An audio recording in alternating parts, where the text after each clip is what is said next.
fashion industry may seem difficult to enter. You may need a solid network, know people, and hang out in the right places. In this video, I will show you 5 things that the fashion industry doesn't want you to know. You can totally ignore rules and play according to your own rules. Most of the people in the fashion industry don't even know how it works. Then they start a business, repeat the same old process, and fail. Because they do it in the traditional way. Let me give you a new perspective in this video, how you can do the clothing business totally differently today. Let's dive in. So here are my top 5 wrong ideas about the fashion industry. I will start with idea number 5. To start your own business, you need to go to fashion school first. I know you will tell me that most people get their diplomas first to validate their knowledge.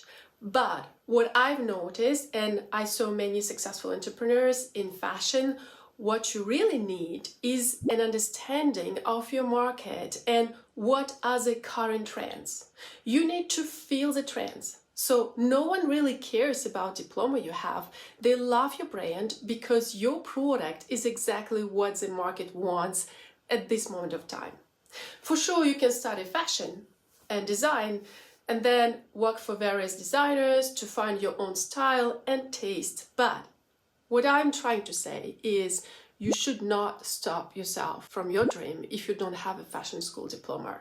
An example, when I was 16 years old, I started making my own clothes. It took me a couple of years before I was making something that other people wanted. But I was learning by doing and listening to my own inspiration, what the street style dictated and what I was inspired to make. For sure, I wanted to go to a fashion school as a natural continuity of my hobby, but it turns out I studied the information systems, which I quite enjoyed. My mom wanted me to get a real education, not a fashion education. Even so, it seems like a deviation from my passion and hobby. I'm still grateful for where I am now, and having done those experiences such as information systems and then working for the tech industry and then making my MBA in the fashion industry, I find myself empowered by this technology side that I can apply today to the fashion business. And yet I don't really design clothes today. My skills come from practicing and doing what I love every single day. So if you love fashion, you love making clothes, just listen to your inspiration and design whatever speaks to your heart. And don't forget to test with your ideal audience, because there is no business without clients. When I was sewing, I checked with my friends what they wanted to wear.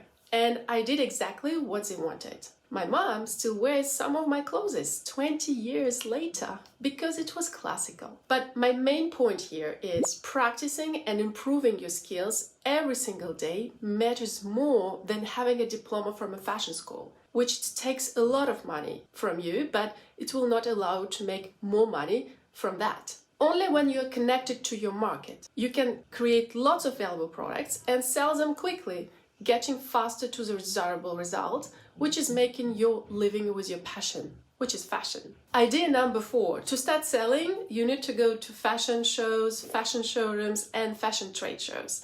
What's wrong with this idea? Well, nothing until the moment you realize that it doesn't provide you with the business you want. In my practice, I saw many designers struggling to sell while they were investing in showrooms and trade shows and getting few orders or nothing at all. You still pay for your corner and you expect at least to get 2 times the ROI, but it is not even that. You may literally end the show with no sales at all. And then who guarantees that you will be paid after that? Many are not getting their paycheck because wholesale people, once they get back to their office, start recalculating everything and they just cancel whatever they find risky or less important to purchase. It's a classical budget allocation exercise, and it might be your order. Because being a young designer brand doesn't serve you to get sales. Wholesale buyers are repeatedly buying something that worked in previous seasons.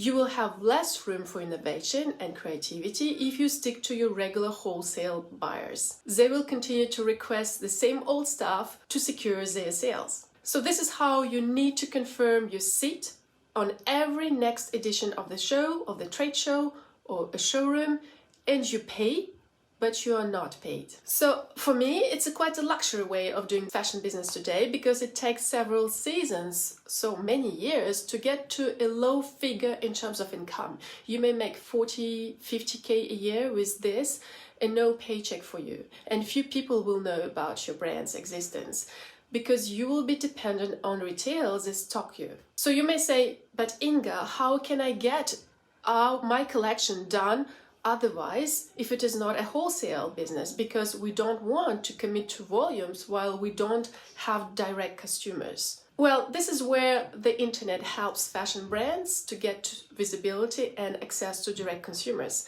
And believe me, if you don't have the skills to do it today, you can totally learn it, practice it, and find the way directly to your consumer. Besides, it will allow you to price your products less because you will take away a retailer markup, and your direct-to-consumer offer will be much more competitive and allow you to get sales easily from the internet. Those skills are learnable. You just need, as a first step, to accepting the possibility and starting working towards your new business model. Idea number 3, get the most creative and come up with a product never seen before. Well, this is where most of the creative people got wrong. They start making products, creative, interesting products that nobody buys, because it is completely not aligned with the market today. Here is a simple truth. 80% of people will buy 20% of your stuff, which will be classical stuff. Only few people will be interested in something extra creative and unusual. So when you work on your brand identity and your offer, try to find products that will drive sales systematically. The common, easy to wear, no-brainer products such as jeans, pants, t-shirts, etc. Then come up with creative products for your brand identity affirmation and capture eye pictures for social media. They will be your hook. People will be hooked to click and to know more about your brand, but they will buy something they know they can wear. It's a human nature. We have a wow effect due to extremely interesting products, but we love the security and we buy only secure products. So if you want to make money consistently with your brand, make a diagnostic of products you sell today and ask yourself these questions. What are the must-have products in my collection that 80% of people will buy? Do I have this security on my website or in my collection? Creativity is good for publicity, fashion shows, and press magazines. And it can help you to get inside a fashion company and make yourself visible as a future artistic director. But if you want to make your business work, think of practicality and security with style. Style is what people buy and come for your brand. Idea number 2, you need to get noticed by the fashion editor and authority to succeed. So this is where my idea number 2 comes into play. You think that thanks to your creativity, you will get noticed by a fashion editor or an authority that will make you famous. I mean, it's exactly what you need if your main goal is fame. But if your main goal is making money with your brand, this idea will not work. Your only obsession, if you want to make a successful fashion business, should be your customer and what they would love to get as a lifestyle from your brand. Then transform your vision into images and videos that you can show to your ideal client, ideal audience, and create a desire for your brand. To get noticed, you basically need to become a better marketer and create a vision for your brand and stick to it.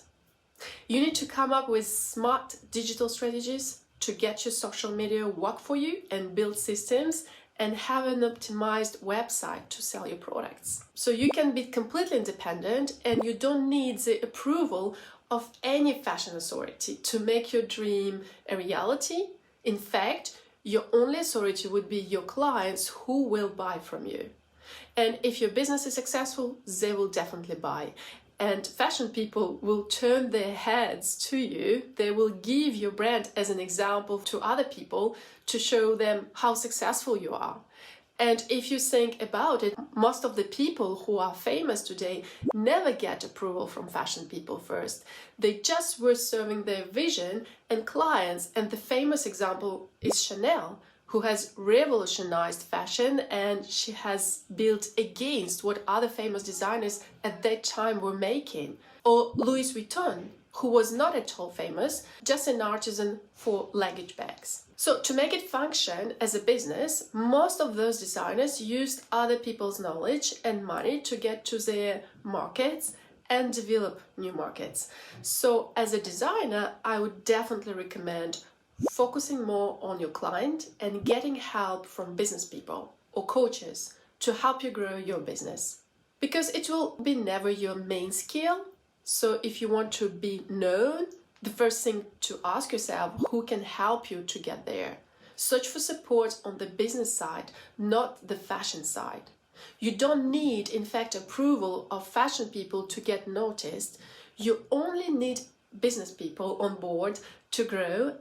And today it's even going beyond that because you need digital people as well to grow your business. And the final and most important idea. You think you must make your first collection with a lot of items in stock first to start selling after. Well, this is a completely wrong idea. How to build your fashion brand. Most of the workshops will ask you for a minimum quantities, and you don't need to follow that minimum requirement. Today, as you don't have an audience yet, your main goal would be to validate your market and get to your ideal client first. So to start your fashion brand, you definitely need to validate your product with your real client. The validation process is no more than a person who is paying your product with their credit card. All you need is to sell first on the pre-order system, collect money, and then start making your stock. And if your workshop requires you a minimum of, let's say, 300 or more, run away from those workshops. In fact, your ideal quantity to start will be around 20. Yes, you heard me right, 20.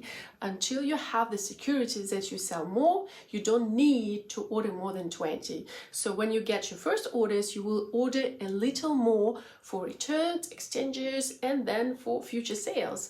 But at least at this stage, you have confirmed your clients, your concept, and your product, and you still don't spend a penny on your collection. How good does it sound?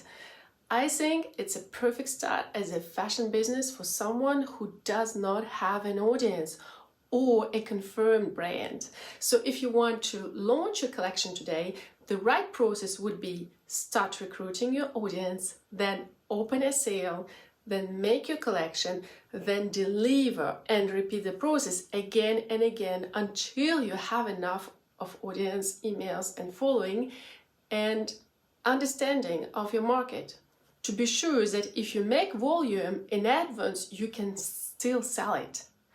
It can take years of repeating the process, but it is good for your business and your cash flow. This will bring you faster to profitability and a sustainable fashion and clothing business.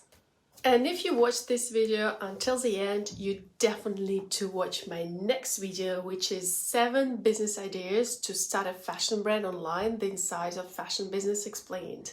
Stay with me and I'll meet you there.